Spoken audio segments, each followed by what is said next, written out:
Hi guys, I'm Rich. Let's go through my top 5 things to watch for the week ahead in markets. Number 1, FOMC interest rate decision. The markets are trying to figure out when the Federal Reserve's monetary policy will pivot. Market rallies are likely to be short-lived until that happens. The Fed is still raising interest rates quickly as it tries to fight inflation, which rose just over 8% year over year in its last reading. The dollar is already trading under some pressure and the markets are expecting a rate hike of 75 basis points this week. Any more signs that the pivot is close should put even more pressure on the dollar.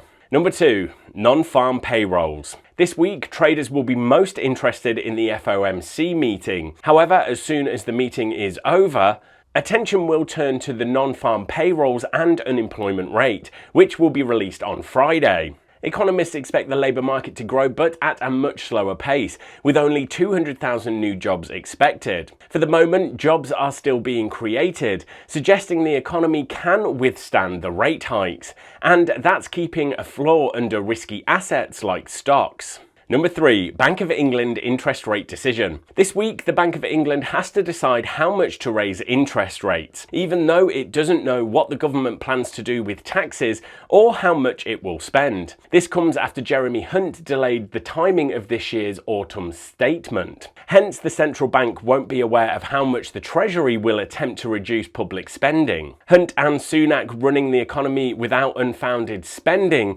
while the BOE signals further hikes have been positive so far for Great British Pound US dollar.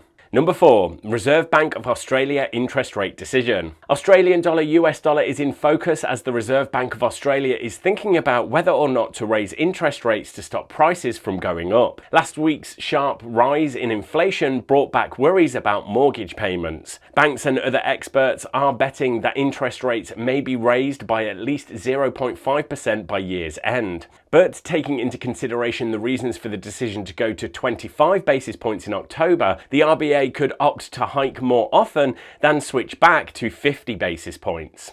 Number 5, earnings releases to continue through this week. Companies have performed better than expected so far across Q3 earnings season. According to data from Refinitiv, 71% of the firms that reopened through October 26 had earnings per share that surpassed analysts' estimates. This week, more major companies are set to announce results.